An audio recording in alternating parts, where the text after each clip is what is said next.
July August গণ অভ্যুত্থানের প্রথম বার্ষিক উদযাপন উপলক্ষে বাংলাদেশ জামাত ইসলামী সীতাকুণ্ড উপজেলা শাখার উদ্যোগে বিশাল গণমিছিল ও সমাবেশ অনুষ্ঠিত হয়।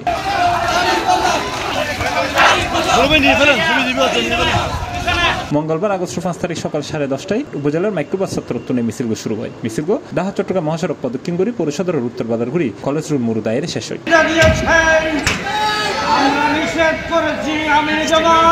এই গণমিছিল অংশ নিয়ে হাজার হাজার নেতাকর্মী হল। মিছিল শেষে আয়োজিত সমাবেশে প্রধান অতিথির বক্তব্য রেখে বাংলাদেশ জামাত ইসলামী কেন্দ্রীয় শুরা ও কর্মপরিষদ সদস্য এবং চট্টগ্রাম অঞ্চলের পরিচালক অধ্যাপক আহসানুল্লাহ ভূঁইয়া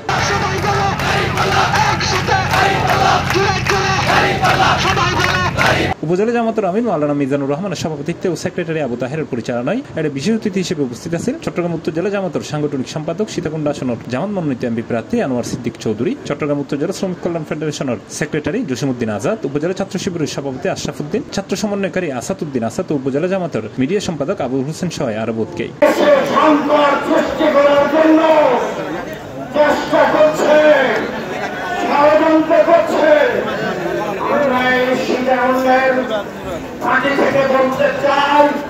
তোমাদের ষড়যন্ত্র বাংলার জমিনে বাস্তবায়িত করতে দেব না।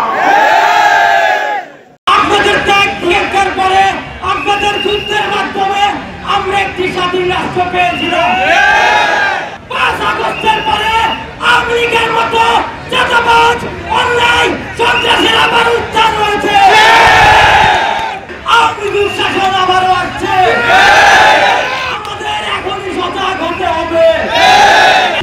আজকের এই শাহাদ বার্ষিকী পালন করার মধ্য দিয়ে আমরা বলতে চাচ্ছি যে এ দেশে আর কোনোদিন ফ্যাসিস্ট সরকারের স্থান হবে না, দুর্নীতিবাদের কোনো স্থান হবে না।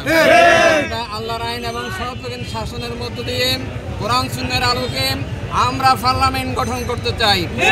জনমুখী সংগঠন যে কোনো নির্বাচনে বাংলাদেশ জামাত ইসলামী অতীতে অংশগ্রহণ করছে, ভবিষ্যতে করবে। তবে আমাদের প্রস্তাবনার 7 দফার মধ্যে অন্যতম একটি দফা ছিল পিয়ার পদ্ধতি নির্বাচন। এর জন্য আমরা যেখানে যা বলা দরকার আমাদের কমিটির মাধ্যমে আমরা নির্বাচন কমিশনে জানিয়েছি। C plus TV, Chittagong.